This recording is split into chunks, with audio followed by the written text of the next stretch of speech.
Hi, my name is Lynnzee, and this is the reason why we need regulation on kid influencers.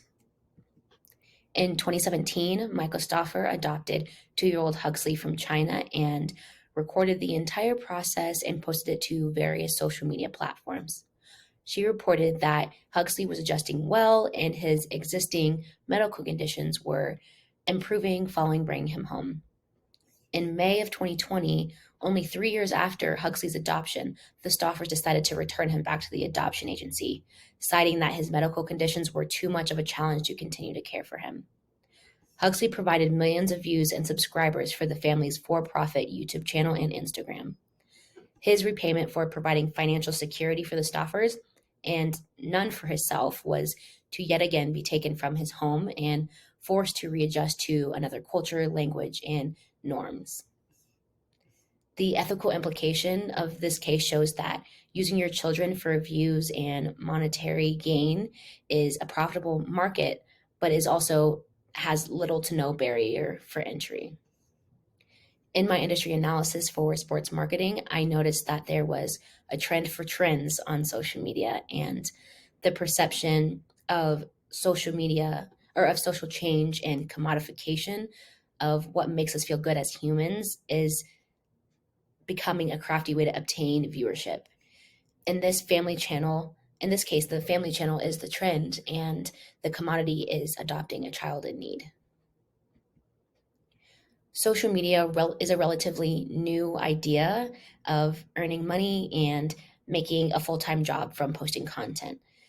Children are heavily featured on some of these accounts, and they're called family channels on YouTube, but they obviously exist on other social media platforms as well. And they're becoming a highly profitable niche, and I think that's adding to the issue here. Today, I will explore the concerns and possible strategies to protect children that are used in the for-profit content generation. Sharenting is defined as when parents post photos, videos, stories of their children online, oftentimes without the child's consent. This behavior is known as sharenting and has become a source of controversy over the years. And we all know those parents that post their child's latest accomplishments, accolades, or activities to Facebook. That is an example of sharenting.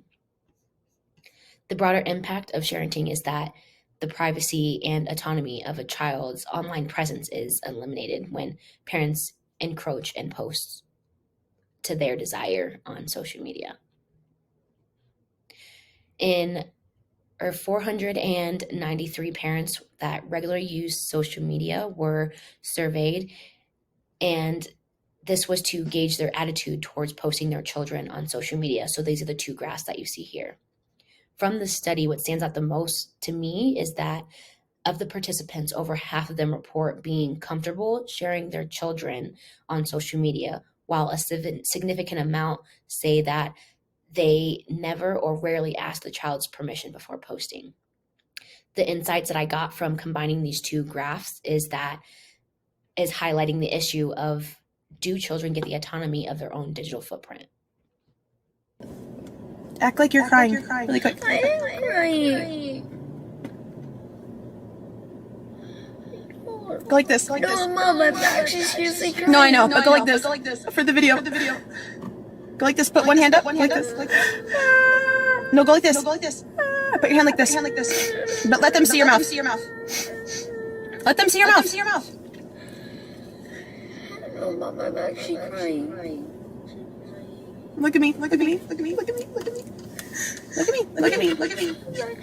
know, look at me. Look at the camera.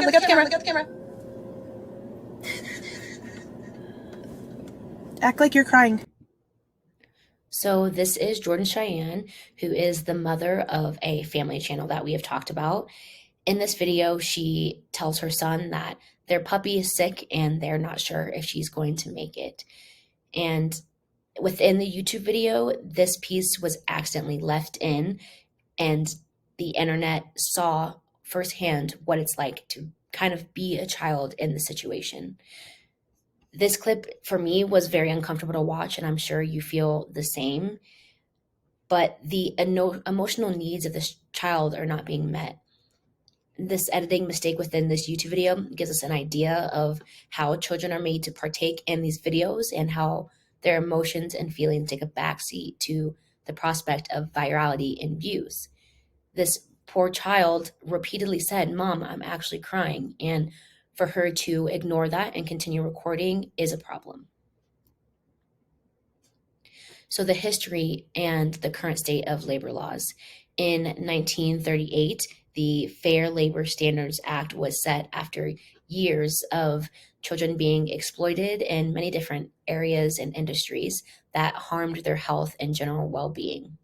However, the limitations of this act did not consider acting, dancing, singing, and other forms of entertainment as work. These jobs were categorized as simply ways to further the talents and interests of children.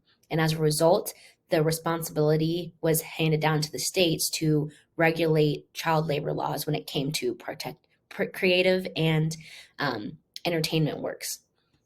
Some examples of state labor laws that exist for the entertainment industry for children commonly include one of these three areas: Coogan trusts, work permits, and workplace conditions. Thankfully, the state of Washington is one of the first states to set out to place regulations on child influencers because it's time for laws to catch up to technology. Former child influencers Chris McCarty and CAM, who requested that her last name be withheld for privacy reasons, are speaking out tearfully, recounting their experiences to support Washington's House Bill 1627. This is a two-part bill that first requires parents to compensate their children for the monetized content they appear in within a Coogan account. The second part grants the children the right to have content from their childhood that they did not consent to being posted erased from the internet. And so this following video is Cam, who is expressing her experience as being a child influencer. Note that today is the first time that I've introduced myself with my legal name in 3 years because I'm terrified to share my name. Because the digital footprint I had no control over exists. I apologize. When you Google my name, simply just my first name, childhood photos of me in bikinis will pop up, and I'm terrified to have those weaponized against me again. When I was 9 years old, the intimate details of my first period were shared online. At 12, I received a DM from a man who I didn't know who saw me riding my bike and told me he followed me home. At 15, I was in a car accident in which the fire department had to come with the jaws of life to remove a car door off of my leg. Instead of a hand being offered to hold, a camera was shoved in my face. My first year in high school, I had a severe case of MRSA, which had me in and out of the hospital for 3 months, all of which was posted and over-exaggerated on social media. When I'd returned to school, my math teacher, who had seen my mother's posts, would taunt me and tell kids to stay away from the infected girl, which led to peer bullying, decline of my mental health, and which inevitably led me to dropping out of school. Mr. Chairman and ranking members of the committee, I plead you to be the voice for this generation of children because I know firsthand what it's like to not have a choice in which a digital footprint you didn't create follows you around for the rest of your life with no option for it to be removed. Note that today is the first time that I interact with the world and each other. This challenge is a great example of how the law has not yet caught up to modern technology. Bills like House Bill 1627 in Washington are identifiers of a new trend that will impact the industry of social media marketing. While there are concerns about overregulation, the line will be more apparent with trial and error. But the need for this kind of regulation is apparent from the outcry of former child influencers that share their experiences on social media. The fastest way to reach Gen Z and the parents that will act is through social media. Applied critical thinking taught me a valuable skill to question my cognitive biases. Here lies a perfect example for you to do the same. Thinking critically is to go beyond the obvious and ask yourself what you do and what you do not know. Sage Students 2017. I challenge you to ask questions and think critically about examples that I have told today. This is a multifaceted issue, and I recognize that not all parents and guardians fall into the same category. Despite this, the reality is that former kid influencers are growing up and sharing their experiences and how it impacts them today. Nothing changes without awareness, and that is the first step to setting this plan into action. Thank you.